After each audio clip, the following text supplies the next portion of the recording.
Great. So after today's webinar, you should be able to identify at least 2 adverse health effects of PFAS and 2 actions that can be taken to reduce PFAS contamination. So with that, we're lucky enough to be joined by a panel of fantastic speakers tonight. Our first presenter is Dr. Anna Reade, staff scientist at the Natural Resources Defense Council's Healthy People and Thriving Communities program. Anna Reade works to reduce and eliminate harmful exposures to toxic chemicals for the safety of people and the environment. Prior to joining the Healthy People and Thriving Communities team, she worked in the California State Senate as a policy fellow with the California Council on Science and Technology. She holds a bachelor's degree in cell and developmental biology from the University of California, Santa Barbara, and a PhD in developmental biology from the University of California, San Francisco, where she was a National Science Foundation Graduate Research Fellow. So with that, I'm really excited to introduce and turn over the controls to Dr. Anna Reade.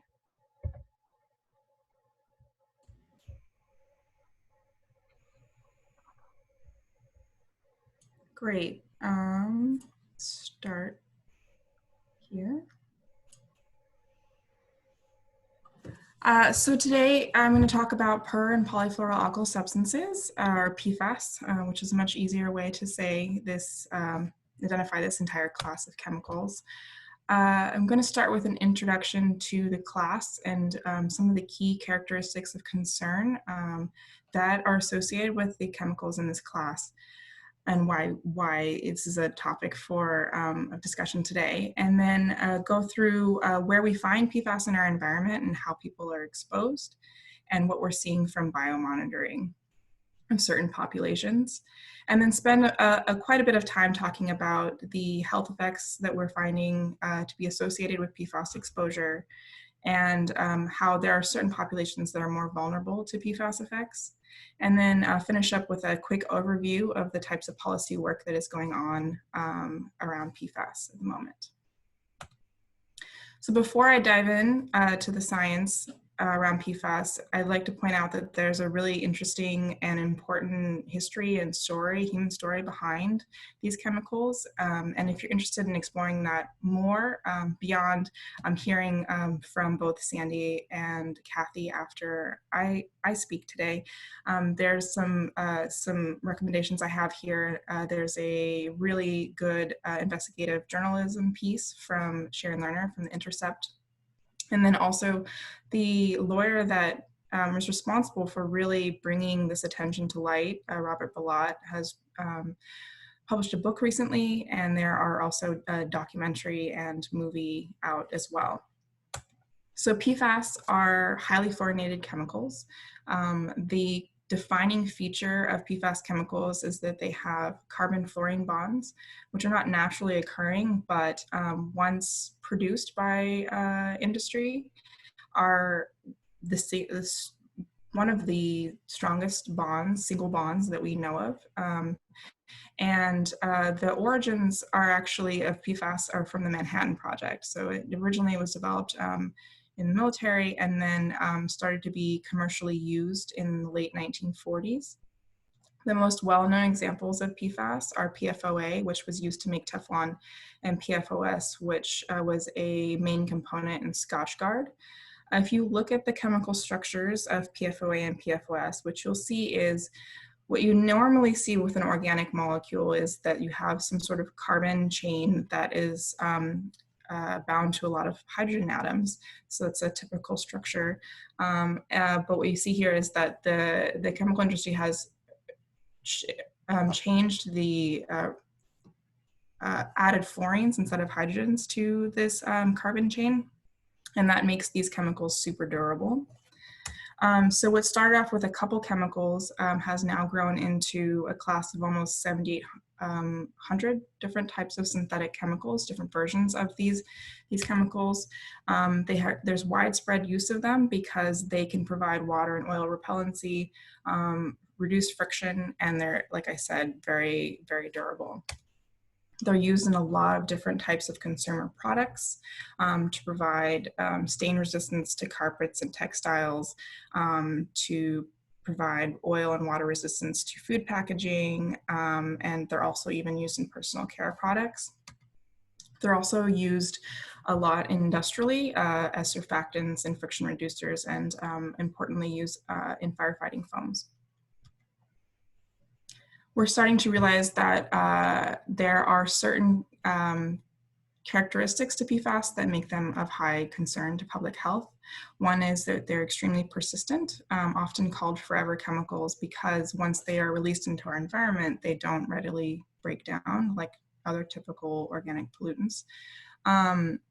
So an example of the reason why they're called forever chemicals, some PFAS chemicals have an estimate of a half-life in the environment of thousands of years.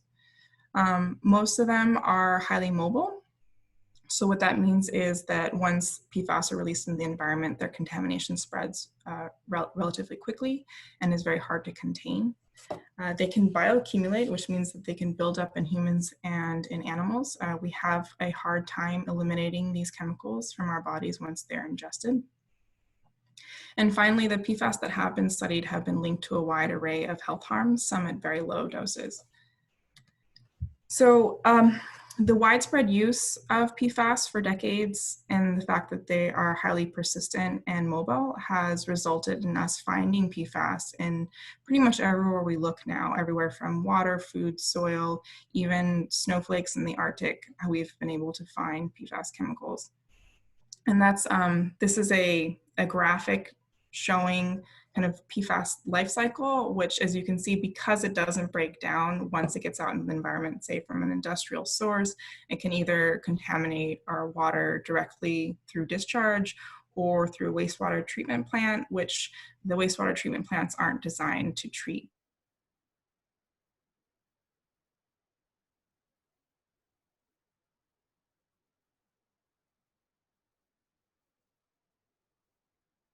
Eventually leak and contribute to environmental contamination with PFAS.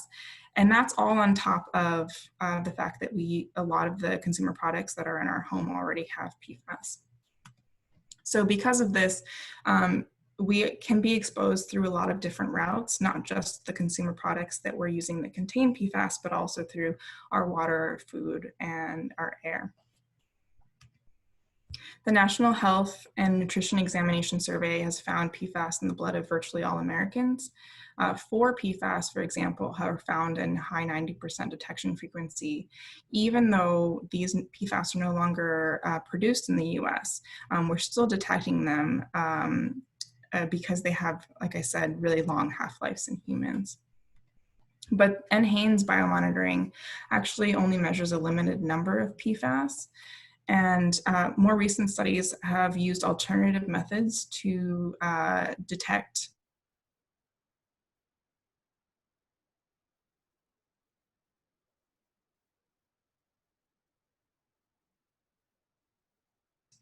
organofluorine, increasing trend of that people are being exposed to new and unidentified PFAS, which it reflects what we're seeing from non-targeted monitoring and environmental media.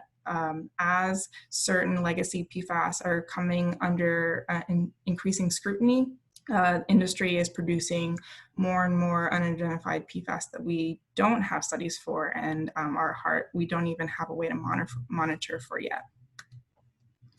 PFAS can interact with multiple receptors and proteins and cell surfaces in our bodies, and so it's not surprising that exposure to PFAS is associated with physiological effects across a wide range of tissues in humans. A list includes everything from kidney and testicular cancer to elevated cholesterol, liver disease, decreased fertility, thyroid problems, changes in hormone function and immune system function, and adverse developmental effects. The Agency for Toxic Substances and Disease Registry within the CDC recently did an extensive profile on 14 PFAS. And this table summarizes the findings that they have in associations between PFAS exposure and health outcomes in human and animal studies. And what you can see is there are a lot of shared health effects for different PFAS. And this is not surprising considering how structurally similar they are. For example, PFOA and PFNA differ in one carbon. So PFOA has 8 carbons in its backbone, and PFNA has 9. And you can see that they have a very similar toxicological profile. This is of a particular concern because we are often exposed to multiple different types of PFAS at once, and they stay within our bodies for a long period of time.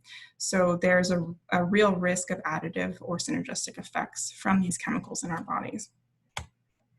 I'd also like to point out that some of these chemicals at the bottom are actually what we call short chain PFAS. So they're smaller versions of the original legacy PFAS that were produced.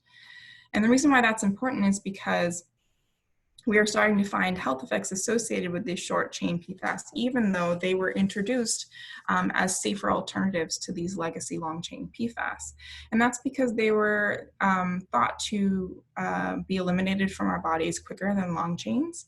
However, our main measurement for this is from blood serum, but there was a study that was done on cadavers that looked at PFAS concentrations in human organs. And what they found were that some short chains were found at higher levels than long chain PFAS in certain organs. And so it's possible that because we're limited in how we can measure people's exposure, that we don't have a full picture here when it comes to short chain PFAS.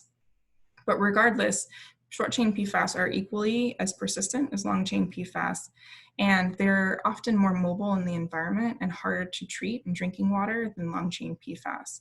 So what that means is as we switch over to using more and more short chain PFAS, there will be a higher level of exposure and continual exposure to the short chain PFAS in our environment, which means that the rate that we eliminate these chemicals might not be an adequate measure of their health threat to our and so this is a very good example of what we in the toxics field call regrettable substitution, where certain chemicals, after we start to study them and realize how they could be harming public health, industry under scrutiny switches to a very similar version of that chemical, which often serves exactly the same function that they need industrially. But not surprisingly, after we study this, the new version of this chemical is also associated with health harms. So what you're looking at here are on the left, 3 legacy long chain PFAS that have become under increasing scrutiny and are heavily restricted, both in the US and globally. And then on the right, the replacement next generation PFAS that are being used. And you can see that they're very structurally similar, maybe a little bit smaller, or they might have an oxygen in the middle of the carbon chain. But not surprisingly, as we study these more, we're starting to find associations with similar health effects as the long chain PFAS that they've replaced. We do not have studies that look at all 7,800 PFAS. We have mostly been able to study a small subgroup of PFAS called perfluoroalkyl acids, or PFAS. These are well studied and contain many of the PFAS that I showed you that ATSDR did a profile on. However, although we don't have health studies on many of the new subgroups that are within the PFAS class, many scientists and regulatory agencies are coming to the conclusion that they can apply the hazard characteristics of this small subgroup to the entire class. And this is because if you consider the life cycle of PFAS, either the new subgroups are not as highly fluorinated, but eventually over time break down and degrade into these highly fluorinated PFAA subgroups, or the PFAA subgroups are required to make other subgroups such as fluoropolymers. And so no matter what type of PFAS you're using, you're at some point in that life cycle of that chemical contributing to higher levels of PFAS in our environment, and then higher levels of exposure to PFAS, which we do know are associated with health harms. So considering the life cycle of PFAS and PFAS containing products and the key characteristics of concern that I covered earlier, many scientists are calling to treat PFAS as a class and to restrict the use of PFAS as quickly and as much as possible. So I mentioned before that there are certain populations that are more vulnerable to the effects of PFAS. One of these populations are fetuses, infants, and children. They have a greater level of exposure than adults, and they're also more vulnerable biologically than adults. This is because they get early exposure in life. So PFAS can transfer from mother to fetus through the placenta. And then also once the baby is born, PFAS also transfer into the breast milk and further expose the baby. The babies and children also consume more per body weight than adults of both food and water. And they're all undergoing rapid growth and development. So all of these properties make them particularly susceptible to PFAS exposure. Health effects from early life exposure include decreased birth weight, decreased immune response, and hormonal effects later in life. The Minnesota Department of Health recently developed a model to estimate PFOA exposure from drinking water over a person's lifetime, trying to incorporate the fact that there are exposures through the placenta and also through breast milk, and the fact that infants and children consume more than adults do per body weight. I'm not going to go into detail on this model, but what I did want to share was that if you look at this graph, it's showing the predicted blood serum levels of PFOA if there was a constant exposure to a certain level of PFOA in drinking water. And what you can see is early life exposures are much, much higher than later in life. And it takes a long time to recover from that initial high level of exposure. And the authors concluded that even short exposures during infancy have dramatic impacts on serum levels for many years. Another vulnerable group, which we'll hear from, are from affected communities that have often been highly exposed over long periods of time. We are just now finding out about many of these communities that they've been drinking PFAS contaminated water for sometimes decades. There is now a national PFAS contamination coalition of community groups that have been working on this issue together, and this is their website if you'd like to take a look further. Also, workers that are particularly high exposed from the type of work they do. This includes firefighters. Interestingly, ski wax technicians have extremely high levels of PFAS because those were used in ski wax and they were not really told and did not use any type of personal protective equipment. Also, cleaning products. A lot of cleaning products, floor waxes, have PFAS in them as well, and that results in janitors and car detailers and other types of workers being highly exposed to PFAS. And finally, people with certain pre-existing conditions. So if you imagine somebody already has high levels of cholesterol and then they get exposed to high levels of PFAS, that might exacerbate their condition. Particularly timely, I thought I would share that if you look at the CDC website that lists some of the underlying medical conditions they think contribute to more severe illness from COVID. A lot of them are also associated with PFAS exposure. Additionally, of concern is that PFAS are associated with reduced antibody response to vaccines, which is a huge public health issue, not just for the other types of, not just for COVID, but also for all the other types of serious diseases that we do have vaccines for. So I'm going to move on to an overview of different types of policy work that is being done on PFAS. The main goal is to reduce exposures to PFAS, and that can be done through kind of three main ways.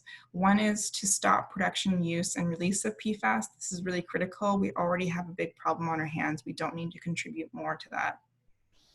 Cleanup and PFAS from our exposure environment is also, of course, very important, but expensive and hard to do. And so, again, stopping production and use of PFAS when we don't need it is critical.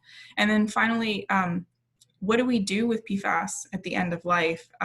So even if we clean up PFAS from, say, drinking water, we have highly contaminated media from that treatment, and we don't have a good solution of what to do with it afterwards. And I'll go into that in a little bit. So source reduction is actually my positive example of what can be done with a little bit of pressure. There's been a lot of progress in this area. I'm going to give a couple examples. The first one being firefighting foam. It's a major source of PFAS contamination throughout the US and the world, really.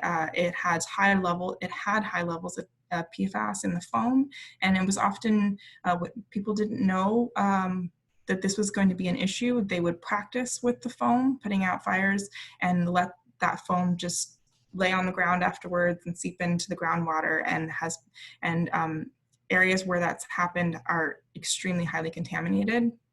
But there's been a lot of progress in this area. First, internationally, there are a lot of large commercial airports that have completely switched to fluorine-free foam. Example is Heathrow Airport recently put out several real-world fires effectively and quickly with these fluorine-free alternatives.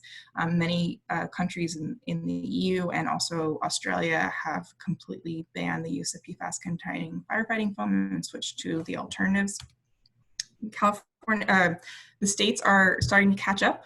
So there's been some state bans of PFAS-containing firefighting foam where they can, and there are many more proposals to do so in other states.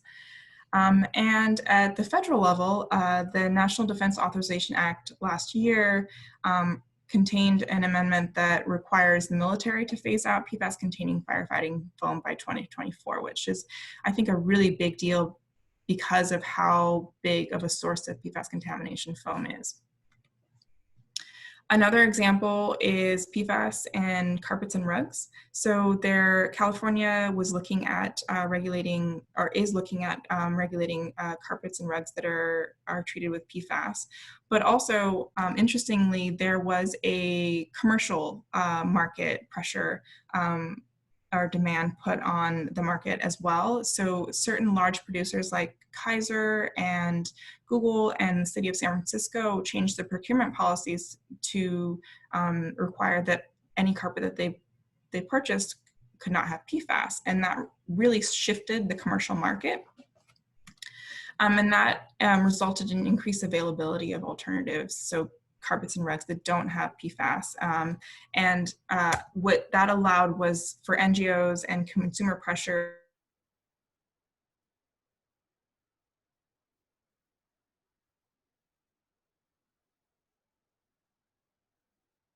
in the right direction as well, and PFAS containing carpets and rugs. And the final example I'll give is an interesting example. It's food packaging. So compostable fiber molded bowls and plates and to-go containers actually had PFAS on them to help those containers resist water and oil leaking through.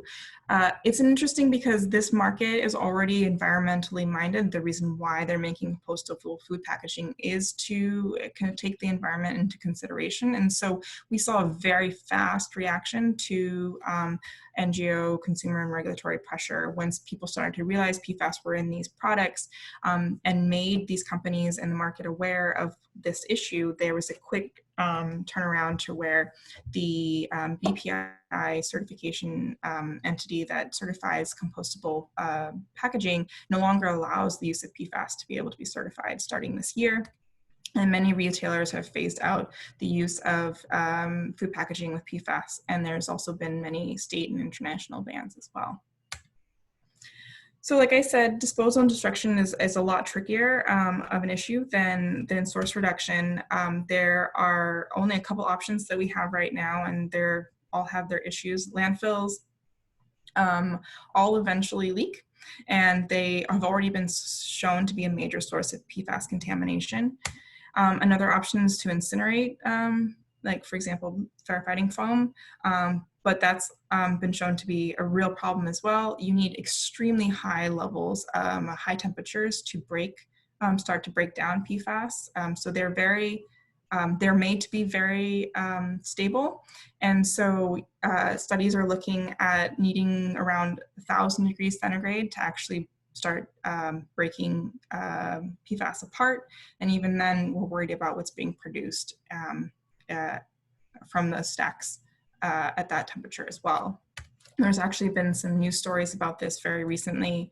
There was a study that looked at an incinerator that's right next to a fence line community that was given a lot of PFAS foam to incinerate. And what they found was that it wasn't incinerating, it wasn't destroying the PFAS, it was actually just spreading it around into the community. And this is not surprising because most incinerators are not set to run at that high level of a temperature. And unfortunately, PFAS are still not listed as a hazardous substance, so there is no requirement as to how PFAS are incinerated or how they're disposed of in a landfill.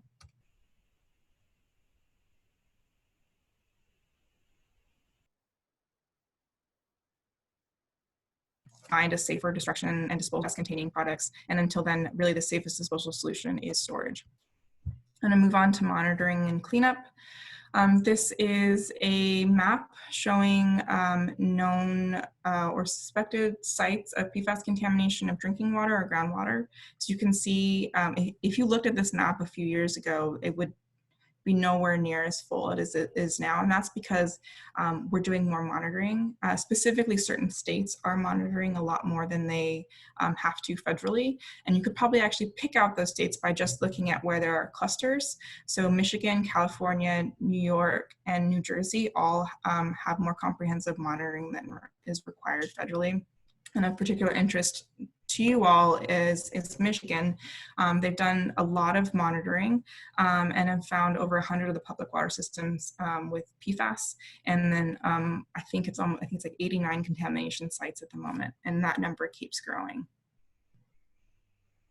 So in terms of drinking water, groundwater standards, there's a lack of federal protection still. The only standard, or well, not standard, the only level that we have now is the EPA Lifetime Health Advisory. It's for the sum of 2 PFAS chemicals only, PFOA and PFOS, and it's for 70 parts per trillion. Unfortunately, this is not enforceable. It's an advisory and it's outdated. And because of this lack of movement at the federal level, there are a lot of states that are moving forward to increase monitoring, like I said before, and also to set health protective water standards. This is just a few examples of the states that have proposed water standards or maximum contaminant levels or guidance or advisory levels that are significantly lower than what the EPA's health advisory is. Of particular interest for you all, Michigan has proposed and is towards the end of its process for setting maximum contaminant levels or water standards for 7 PFAS. Some of them are quite low and health protective, though there are some that I think that could probably be a little bit lower and more health protective, and probably will be as more science and more studies come out on the health effects associated with them. What is interesting though is some of these states have chosen to approach PFAS one chemical at a time. Michigan is an example of that. It has an individual standard for each of the 7 PFAS. However, there are some states that are trying to address the fact that these chemicals are so structurally similar and could be interacting in our bodies in additive or synergistic ways. For example, Vermont and Massachusetts have a combined standard. What that means is that for 5 different PFAS, their sum can't go over that standard of 20 parts per trillion. If you look at the water values that have been set over time, you can see that as we learn more about these chemicals, the more we realize how harmful they can be and how much we need to lower the levels to provide more protection.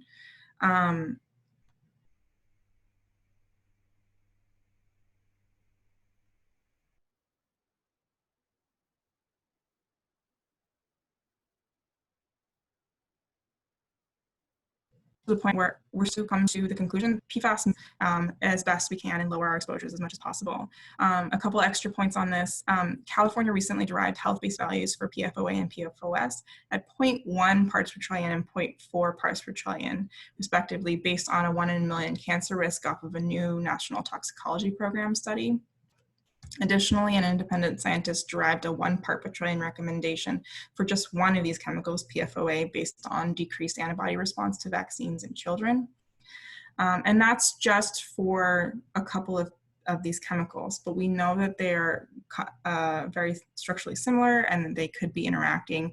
And so considering that class similarity, the fact that many of these risk assessments don't fully protect or acknowledge the vulnerability of some of these vulnerable populations, the existing body burden we already have, and then the fact that we're being exposed to unknown mixtures of these chemicals. NRDC has now decided to recommend that a maximum contaminant level goal of 0 be set for all PFAS. What that means is the goal is not to have these chemicals in our water. And what we do is once we detect those chemicals, we try to treat them to as best we can to the lowest levels that we can. So I go through this quite a bit more in a report that we wrote for Michigan a couple years ago, or a year ago. It's an analysis of what Michigan can do to address PFAS in drinking water, and it comes up with several main recommendations. One is comprehensive monitoring, which Michigan is doing a pretty good job on, setting our goal of 0 PFAS in drinking water, and then setting a immediate combined enforceable standard for several of the PFAS that we know the most about. But then the ultimate goal being setting a treatment standard where you select the treatment that can treat most effectively the most number of PFAS as the treatment that should be done when we find PFAS in our water. And just want to acknowledge the people that helped write the report and reviewed it. And I will stop there.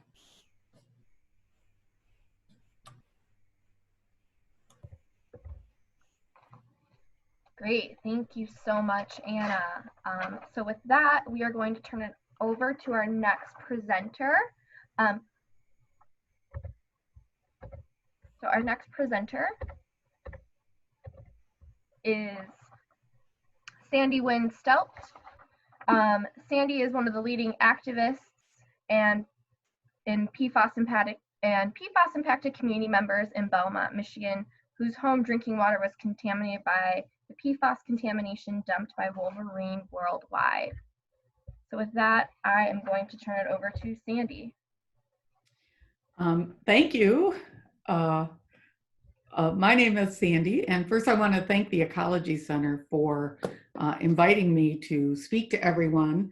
I'm really excited that I have the opportunity to do this because I think it's really crucial to put a face and an experience to this, especially for people that are interested in health studies and the health sciences. So I really appreciate the invite to be here tonight since we're all home. Here we are. So let me give you a little background. My name is Sandy, and I have lived in Belmont for the last, gosh, probably almost 30 years. My husband Joel and I moved here in 1992, shortly after we got married. And our goal was to move to a house that had absolutely no neighbors. I'm a psychologist, and Joel was a protective services worker. So by the time we got home and weren't on call, the last thing we wanted was people around us. And lo and behold, we found our house that we thought was perfect. It was surrounded by Christmas trees. It was a Christmas tree farm. And so we bought it and moved there and loved it, loved every part of it because it was secluded and quiet and very serene. We lived really boring lives. I don't have anything exciting to tell for the next 20 years. And in 2016, we were getting ready to celebrate our 25th wedding anniversary. And Joel went in for some surgery for a hernia repair. And he was diagnosed with stage 4 liver cancer. And he passed away 3 weeks later. And it rocked my world. And I think as we're all going through this current public health crisis, I think unfortunately a lot of people understand the trauma of that. The next year, I had people from Department of Environmental Quality come and ask if they could test my water for this thing called PFAS. Now, this was 2017. I'd never heard of PFAS. I had heard of P. Diddy, I had heard of peanut butter, but I had never heard of PFAS. And they tested my groundwater and found that my well had PFAS in it at 27,000 parts per trillion. They thought at that time it must be an error, so they retested, and it came back that time at 38,000 parts per trillion. Over the last 3 years, it's been as high as 87,000 parts per trillion of PFOA and PFOS. And it turned out we had been drinking that water for the full 20 years, not knowing it was contaminated. The issue was that the Christmas tree farm that we loved actually had been a dump site for Wolverine Worldwide, the shoe manufacturer in Rockford, and they had dumped tannery waste there, and they had dumped hides as well as truckload after truckload after truckload of Scotchgard. And when the ditches in the 80 acres that they used to dump this filled, they punched through the clay underline, and it seeped into the groundwater, and now it's contaminated, I think 25 square miles of my community. The challenge is most of my community is on wells. We are on private well systems, and PFAS is not one of the substances that are tested when you get your water checked when you move into a home. So we had no way of knowing this. By the time we moved in, it was a Christmas tree farm. It was a dump site that was disguised. That year, in 2017, I had my blood tested, and that was quite an adventure. We had, many of us in the community had kind of united. We had asked that the health department focus on blood testing for us. We were told that there was no reason to, because there's no definitive link between levels in your blood and specific disease process. I think personally that's a pretty weak argument because there's very few diseases that you can make these definitive links with. But I was able to find a lab in California called Vista Analytica that would do the blood testing. I had to go to my doctor and get a laboratory slip, which is not that easy to do because physicians also struggle with recognizing the reason why somebody would want to know how much of this is in your blood.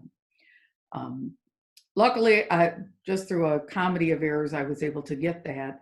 Later, I want you to know Cathy, who's going to speak after me, has found some phlebotomists that are willing to do those lab draws without the doctor's order.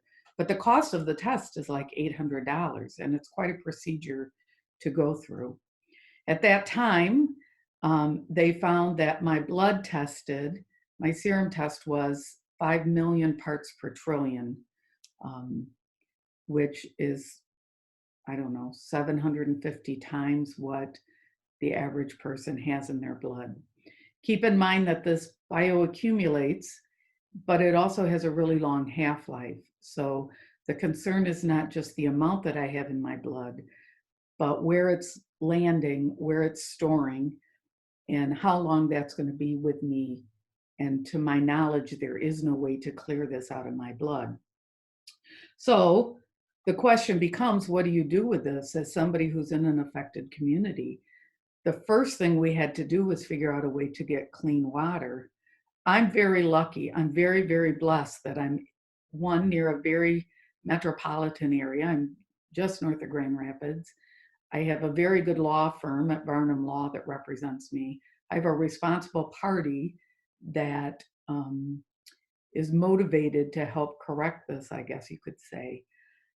So we were provided with whole home filters, which are giant granular activated carbon filters that are then monitored. None of us trust those enough to drink that water. So we're also provided with kind of those office filter or those office water systems with the big 5-gallon jugs. We use those to drink and cook. But you can imagine trying to live on that and teach kids in the neighborhood that that's all they can drink, not to play in the water, not to play in the sprinkler. You can't garden you have to keep those water jugs in your house in the winter or else they freeze. I had a situation last year where I had a hip replacement and I couldn't lift them. So I had to ask my neighbors to come and put water in for me. I find that beyond annoying that we live in a country this wealthy and we're having to figure out where to store our water. But the granular activated system does remove most of the PFAS out of the water, and it does enable us to bathe and wash our clothes and things without having to bathe in that, because what we know now is that dermal contact is important to avoid as well. But then the other piece that was difficult was working with physicians. Getting physicians to take this serious as a toxin that we need to monitor when I look pretty doggone healthy.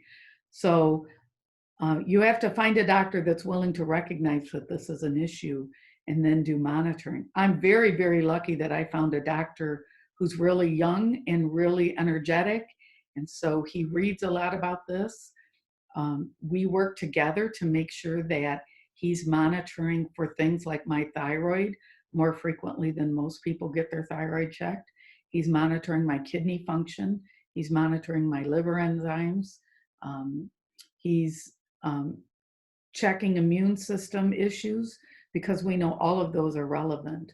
When this COVID-19 issue hit, I was encouraged to act as though I'm a vulnerable person because I have so much of this in me, and we know that it affects the immune system. And it also is affecting my lungs to some extent, we assume.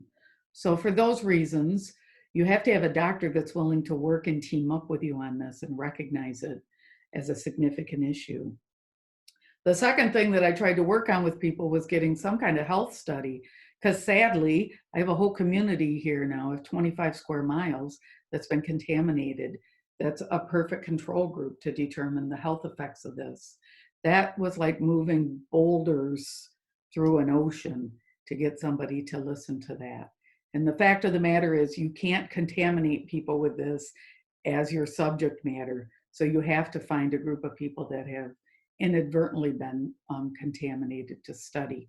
We do have a health study now, and we are part of an ATSDR study that should be coming up, but I'm not sure how invested some of our state and local officials are in this.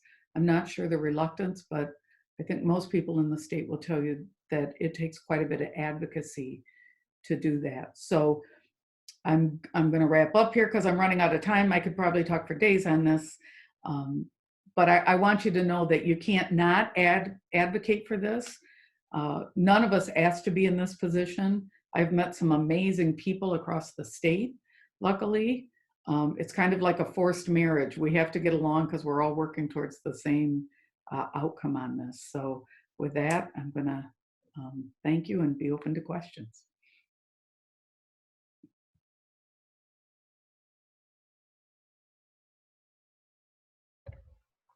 Great, and thank you so much for that, Sandy.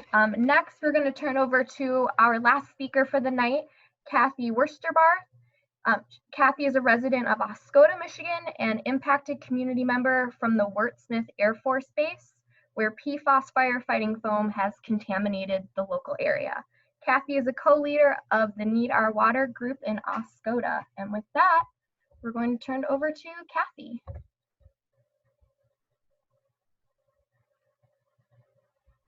Hello. Just like Sandy said, thank you so much for inviting us to speak on this really important issue. Hopefully you can hear me. Yes, so I am the co-leader of the Now Need Our Water group, and I'm also a registered dietitian, actually. But our group has been active since 2016, and we have established one basic priority, and I want to give you a sort of a baseline of kind of where we're coming from. But our group main priority right now is to have the Air Force stop the flow of PFAS contamination into all Oscoda area surface waters by no later than 2023, including remediating PFAS plumes impacting Benetton Lake. And I am going to try to share my screen and show you a photo of the lake that I'm talking about. So this is Benetton Lake, and you can see that there's foam along the edges there, and one of the locations is a YMCA camp, and the other location is the state campground that's on Benetton Lake. Let's see, and share. Did I share that? You did not. Do you want to try again? I do, yes. There we go. Can you? All right, so you can see it now? Yes. All right, so yes, that's the state campground, and this was just taken this month, this week. And then the large amounts of foam that you can see. And like Dr. Reade was mentioning, that's the firefighting foam that is actually now being emitted into our environment. So it's not only odorless, well, it is odorless and tasteless, but we have a visual reminder of our exposure to this. Let's see. All right, now I ended sharing my screen, I hope. I'm telling you about the priority for the NOW group because I was a lifeguard on that lake in the early 80s, and a short time later, a few years later, I developed cancer myself and a immunological disease, rheumatoid arthritis, which isn't necessarily associated with PFAS exposure at this point, but the base, as in many other military bases, have contaminants of other types on their properties. Like we had the TCEs that were established and are remediated. So there can be a combination effort there. But one of our group's priorities is to educate health professionals on the residents' requests for monitoring of PFAS levels in their blood, because when they were given in 2016 these notices in their homes not to drink the water, they of course wanted to know what their exposure was, and if they had it. So we also, of course, just like the Ecology Center is doing here, wanting to educate health professionals on the effects of PFAS.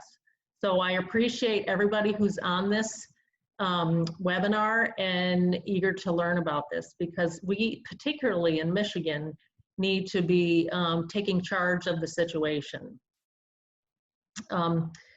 Sandy had mentioned some studies in their area, but unfortunately, we have in Oscoda, despite all, the exposure that we've had, we're not chosen as one of the sites for the ATSDR sites. But the state of Michigan, Department of Health and Human Services, have attempted to engage us in what they're calling right now is a project.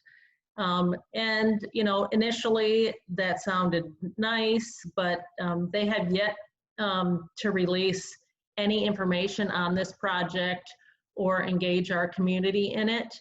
And again, we were told about this contamination in 2016, and now it's 2020. Another thing that we had asked them as a group to work on is a physician education program for the state. And again, we're getting some just empty promises and not a lot of results for that project. And I did speak with one of the primary care providers here in our area just to get an idea of what her thoughts were. Recently, even, we've been going through this for 4 years, and what her thoughts were. And she surprisingly said that she has very little information on PFAS, and really has this same belief that many physicians have, which is, why do we need to get these blood samples if there's not going to be, there's nothing that we can do with them anyways. I do want to mention the information that our residents are getting are through well testing that the state is doing. And we have just mounds of data on tests. And Dr. Reade had mentioned that lifetime health advisory that the EPA has established at 70, and that is the Air Force, who is, they're the polluter in this situation. They are they're using that number as the action number. So if they've determined that a level or a well has higher than 70, then they will put in place some alternate water supply. But like Dr. Reade said, that those maximum contaminant levels are, potentially going to be in place in Michigan. And if we look at all of the well testing that's been done in our area, there will be dozens and dozens of homes that will be affected by that lower level. And so if you think about where just PFOA and PFAS were a couple of years ago in terms of the EPA recommendations, they were up in the 200s and the 400s. And now we're looking at, 10s and 20s for these maximum contaminant levels. So, that gives you an idea that really it appears to be inevitable that, we really need to just eliminate our exposure altogether and, have these be considered hazardous substances, in my opinion. But I also want to mention that the ATSDR has a what's called a overview of science and guidance for clinicians on PFAS. This was a document that was about 8 pages long prior to it actually was about 11 pages long, and so they revised it, and now it's about 21 pages. And great, that sounds great that there's more information in there. But as was mentioned earlier, there is a national contamination, PFAS contamination coalition, and we of course took that information and reviewed it very closely, and we find that guidance document, that 21-page guidance document for clinicians to be very patronizing, dismissive. It's reactive and not proactive in terms of treatments. It minimizes the need for access to blood testing and clear-cut medical monitoring guidelines. We really want those blood tests so that we can document baselines for people that have been exposed in these areas. Well, we want to be able to empower communities to advocate for more action in their communities for cleanup and limiting exposure, and then having them take action to reduce their exposure, because if they know how much is in their blood, then they, it will help them make better decisions about what they're exposing themselves to, just like in, food products. Or any other diagnosis like high cholesterol. So those are the things I really wanted to be able to talk to you about. I am very impressed by Dr. Reade's presentation. It was, as you could tell, there is so much information about this. It's difficult to get a concise picture about it, and she really did a good job. So I'm looking forward to having that presentation myself so that I can utilize it in the future. Thank you so much for allowing me the opportunity to speak with you today. Great, thank you so much, Cathy. And again, thank you to all of our presenters for presenting today. Please keep your questions coming in. We are gonna get started with the Q&A session right now.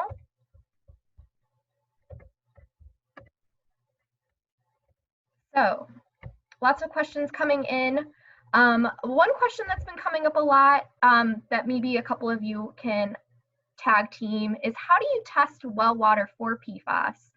Some people have been asking that they're trying to get their local water tested by different companies, and they've been hearing from people that they're not very aware or familiar with PFAS.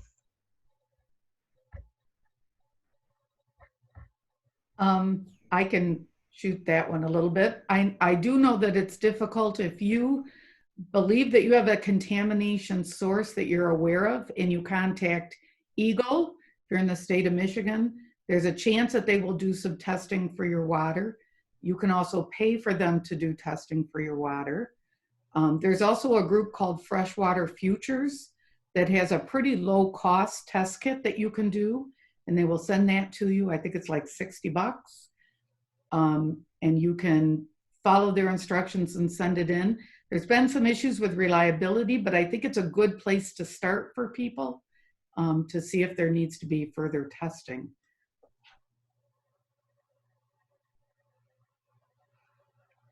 Great. Another question that we had come in was regarding education around PFAS. And is this type of education being widely taught in different colleges? For example, U of M's College of Engineering was brought up, or in local public schools?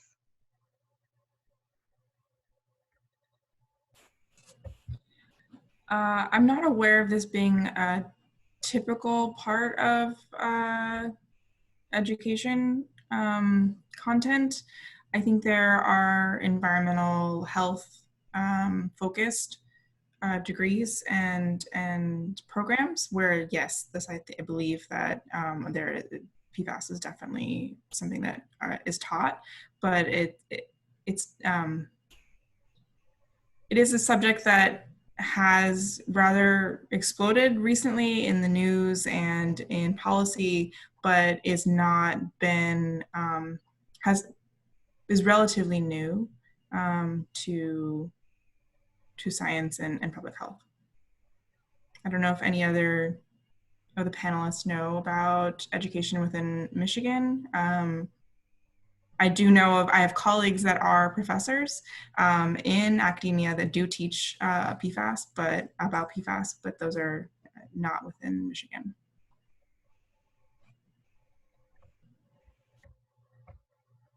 All right, so moving on. Oh, Becca, did you? I was going to say, we don't know of anything right now, but we actually have several of our fellows in the health fellowship program that are professors of nursing in different universities. So we have had some initial discussions on how could we even start having some conversations with health professionals about getting this into different curriculum. So next question, we had a couple different questions come in regarding different household items. So they were asking about Teflon and if that's still being used, and if nonstick pans generally considered safe.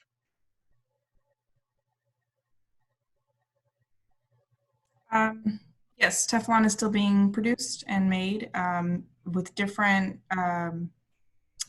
processing aids other than PFOA, which is not being used anymore. But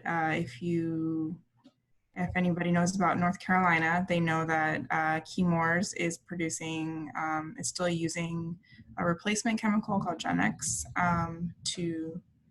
in this process. So yes, Teflon is still being used.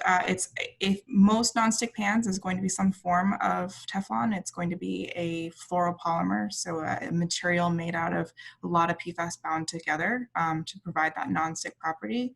There are some pans out there that are PFAS free and attempt to be nonstick. I believe the Green Science Policy Institute has put together a kind of a list of brands and products that they have committed to being PFAS free, and you can find a list of those. It's PFAS Central, and you should be able to find their list of products without PFAS. And there are some pans that I've seen there that are not made with PFAS, but use some sort of ceramic as a way of providing nonstick properties. But your typical PFAS pan, your typical non-stick pan still uses PFAS. to provide that property. Some other types of consumer products, any old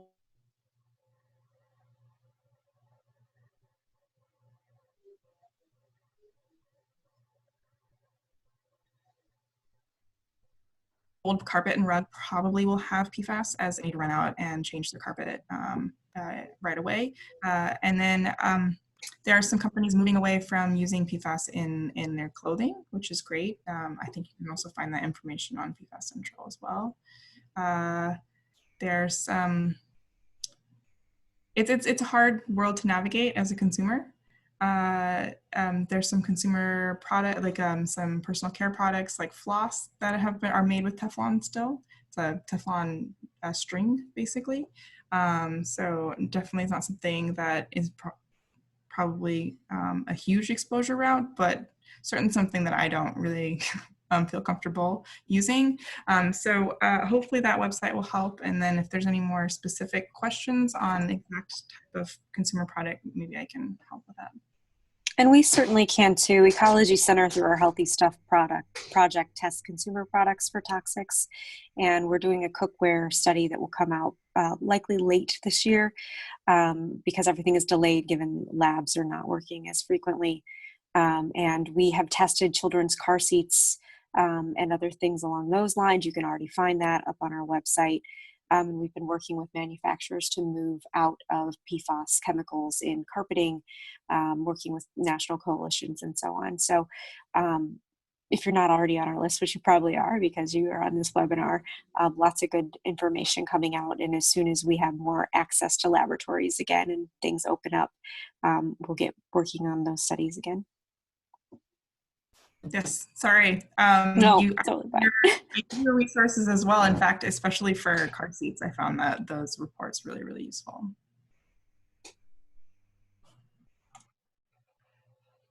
Another topic that we've gotten a lot of questions about is around water and around filtration systems.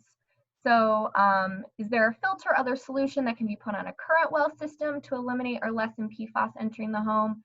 And then also, is installing filters in your home the best way to prevent exposure to PFAS if your water source is potentially contaminated?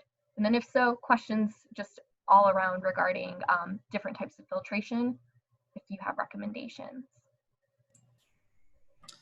Right. So if you have PFAS contaminated water, it becomes your major source of PFAS exposure. And so yes, if you treat your water or switch to an alternative source of water, it will make a significant difference in your exposure. Ideally, you wouldn't have to put your own filter in and pay for the solution yourself. And there are some water systems that are treating PFAS. Unfortunately, it's not necessarily an immediate option for most people that have PFAS in their water. There are several different types of treatments that have varying effectiveness. Granulated activated carbon filters, GAC filters, are very effective for certain types of PFAS, especially the legacy PFAS, the longer chain PFAS. Unfortunately, we're starting to see that the shorter chain PFAS break through that filter a lot faster than the longer chain ones. So that's something that can be addressed better from a water system, a larger public water system perspective, in that they can test the water often that's coming through the treatment and make sure that that filter isn't being saturated quicker than they would expect. Harder to do as an individual consumer to test your water. It's expensive, but you can follow at least follow the maintenance and replacement of their filter recommendations that are given to you.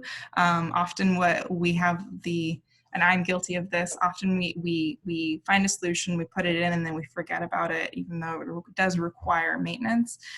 There are reverse osmosis filters that you can, that are available at the point of source or point of use, so like at your sink, which will filter out all known PFAS that I know of. So it's based off of, it's a more advanced treatment than a GAC filter, so reverse osmosis would be. I think are more expensive, unfortunately, but it is one way to make sure that you're capturing as many PFAS as you can. I don't know if I covered all the questions or if there's any other comments from the other panelists. I was going to say, I have a reverse osmosis system that it turned out had actually filtered quite a bit of the PFAS, not all of it, but I had too much, I think, which was actually pretty inexpensive. The challenge was, like you said, you have to keep them up, but they're also just point of use. So you would have to have one on every sink and every place you were. But I think if I found that I had PFAS in my water and I needed something immediate, that would be something that would be relatively easy to do.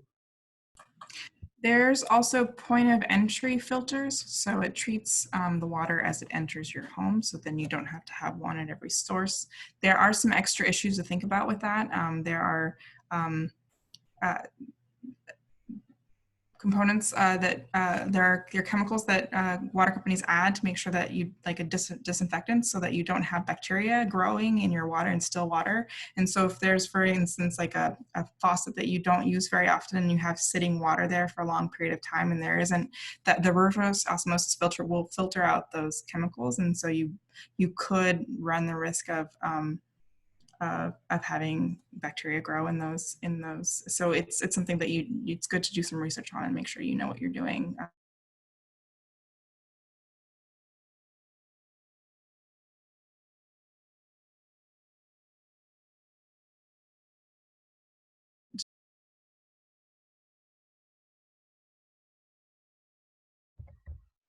All right, thank you. So we've also had a lot of questions come in regarding blood testing. So I guess, Sandy and Cathy, if you can talk about your experiences around blood testing. There's also questions around if, how do you go and get a test?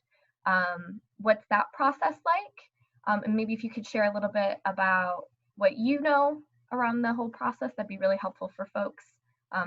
Several questions have been coming in around blood testing in general.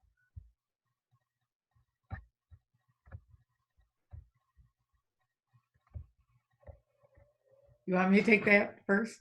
It's an adventure to get blood testing. Besides just the pokes, they don't really take that much, but they do take a fair amount. But it's so specific as to how it's got to be drawn.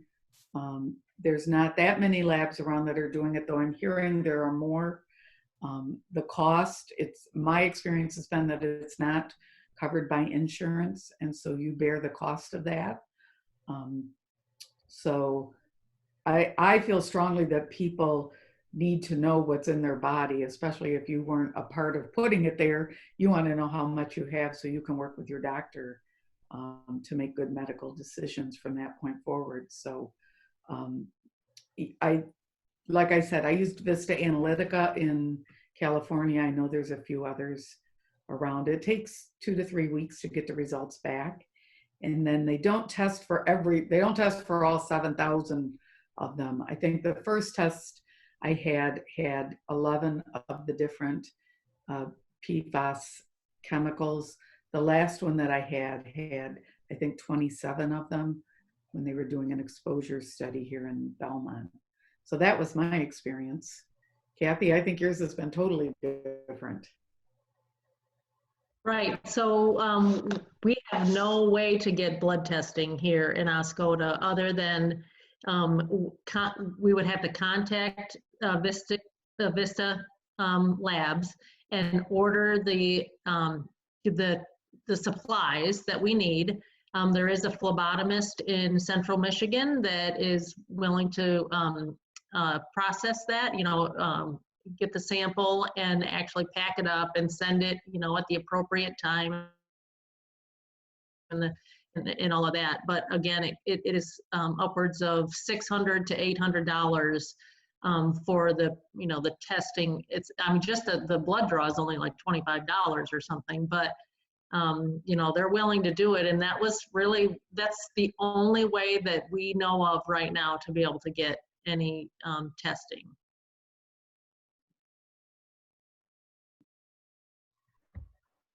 So kind of a follow-up to that, but a lot of the questions that have been coming through are regarding how health professionals and healthcare providers can support and advise families and what your recommendations are there.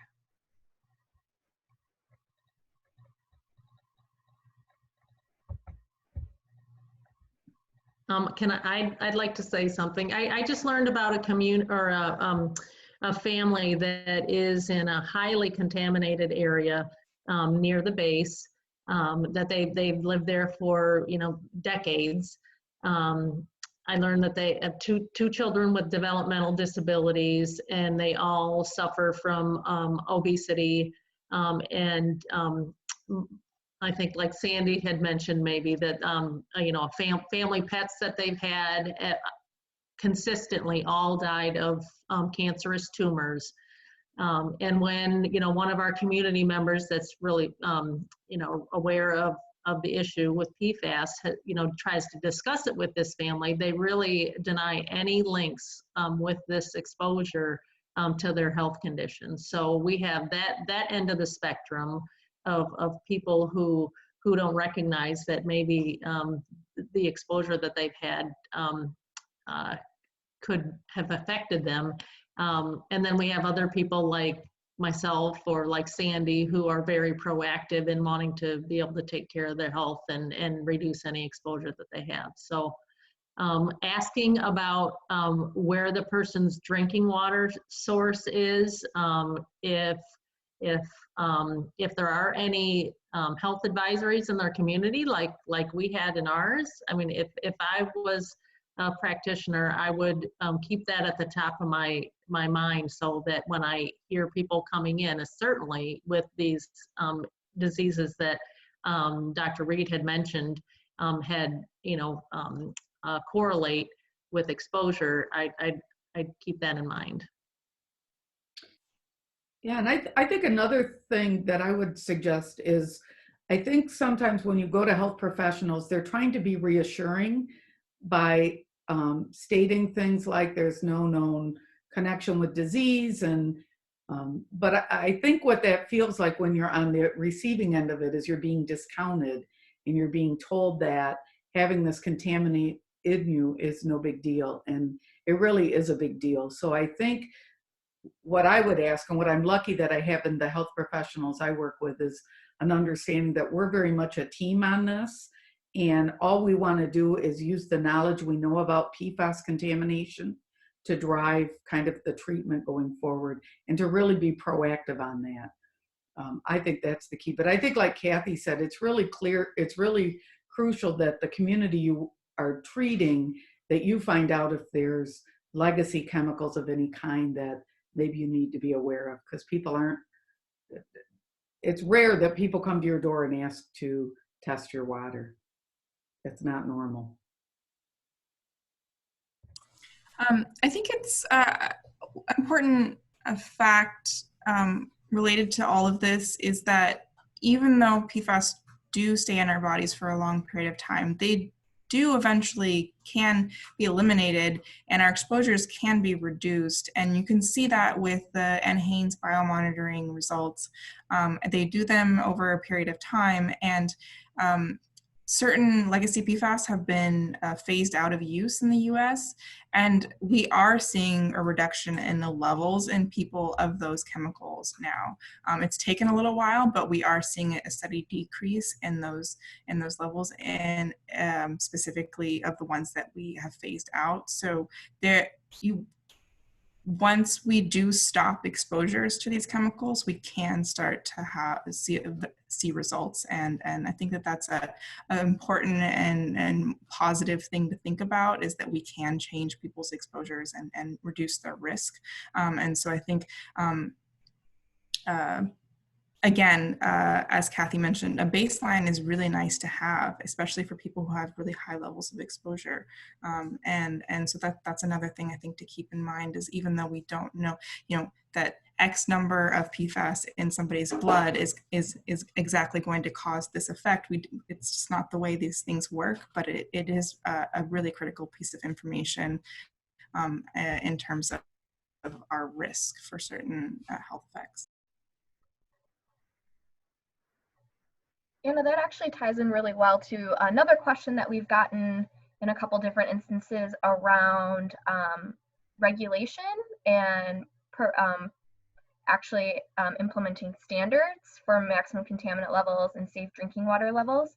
One of the questions that's been asked is, do you see states as our only real option with the current federal administration? And what are the best ways to talk to legislators about PFAS contamination? I've seen more movement on PFAS than in any other toxics related field. And I would say that is because of work from the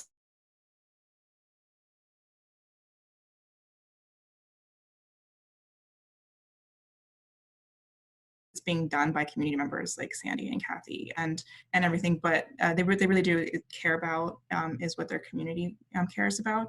And we've seen a lot of progress at the in Congress, not so much with the EPA. Yes, that is a daunting area of policy right now. But like I said, with the National Defense Authorization Act, the phase out of PFAS containing foam was just one of many PFAS related amendments that were put in there that are moving the ball forward towards protection. States are leading the way. They are taking much more aggressive action. Certain ones are, but we are starting to see movement and progress at the federal level, which I think is really just a credit to how much pressure and attention has been put on the issue by community members.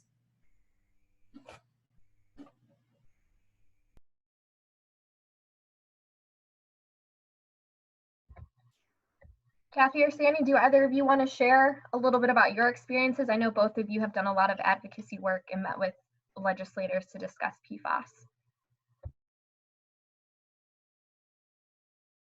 I think she's pointing at me. Yeah, I have found that you have to be extremely persistent, just like PFAS. You have to call them repeatedly. You have to build relationships with them, and you have to have a compelling story.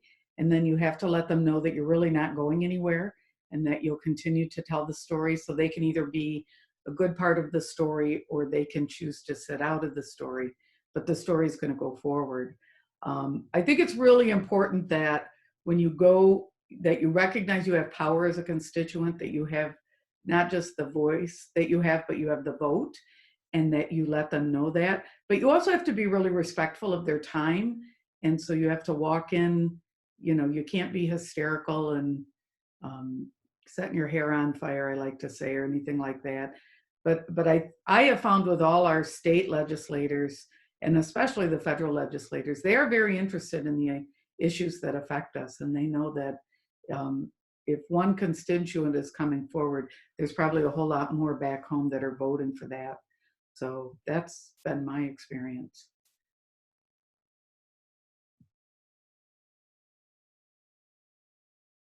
Go ahead, Cathy. Sandy was talking about I think the state level and the federal level, and then you also have your local leaders. We're fortunate enough in Oscoda to have very active leaders that want to address the issue with the Air Force, which is a formidable opponent. And we're just staying on them, and because this is our home, and we're not going anywhere. But yes, to Sandy's points, we're on track with being clear and concise and consistent and persistent. Great, thank you. Another question that we've gotten a few times is really how PFAS is eliminated from the body, or how PFAS levels are reduced. If someone would like to elaborate on how. So what we know about how PFAS are processed in our body is most PFAS, once ingested, are pretty much 100% absorbed into our body. And then they're distributed throughout our blood and into organs that receive high levels of blood flow. And then, most toxins are eliminated through our kidneys and the urinary system. It seems like, and we don't fully understand this yet, but it seems like there's certain proteins or transporters in our kidneys that seem to retake up PFAS, so it's harder for PFAS to be eliminated normally through our urine. But eventually, slowly they are eliminated through that route. Thank you. And since we're running out of time, unfortunately, we might not be able to get to all the questions today. One big overarching question that's come up several times is around mapping and data collection. What sorts of current research is being done, and are current impacted communities being a part of that?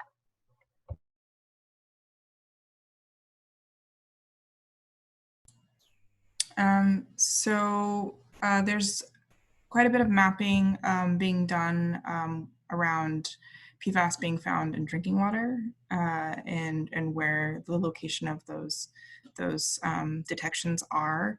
In terms of biomonitoring, there's a lot of academic studies, but those are smaller. And they're specifically targeted on one community or one group of people. That includes the ATSDR studies that Sandy and Cathy have talked about. I think Sandy and Cathy can correct me. I think it was 7 communities, but maybe it's more now. So those will be new studies. There's a really critical study that a lot of our information has came out of, which is the C8 study from West Virginia, which is a study of 69,000 people in the West Virginia community next to a DuPont plant. And a lot of really good data came out of that. It's one of the largest human studies that I know of. So there is one of the amendment for the National Defense Authorization Act is a survey, I believe, that USGS will be doing, so that'll be some additional testing. And they also required, I believe, PFAS to be put back onto the unregulated contaminant monitoring role. So there was a requirement for 6 PFAS to be tested for back in 2013 through 15 of kind of a survey of public water systems throughout the US. And then those PFAS were removed from the next cycle. So we won't have federal level testing for the next cycle of that testing. But Congress put PFAS back onto the list for the next cycle. So we should hopefully have some more information soon. All right. Well, thank you for that. And with that, we're going to close the Q&A just to be mindful of everyone's time. I want to thank our presenters again for taking the time to join us tonight and share your information, share your stories. The chat box is blowing up with a lot of thankfulness and gratitude, so thanks again for that. Just a couple quick housekeeping things before we close out for the night. I have just chatted out the evaluation for tonight's webinar. That is required for all Health Leaders Fellows, but we would also like other people to take the evaluation as well. It's really helpful when we are planning future events and meetings. And with that, our next event will be our advocacy training as part of our Health Leaders Fellowship program. We'll be joined by our very own Legislative and Policy Director, Alexis Blisman. This webinar will cover the legislative process and best practices for meeting with legislators. So you can see the registration link is below. I can also send that out via the chat box. But with that, we will be sharing all of the materials from today's webinar via email, so you'll be getting that in your inbox. And just again, thank you so much to all of the presenters today, and thank you to all of you for joining us. Enjoy your evening, stay safe, and be well. Take care, everybody.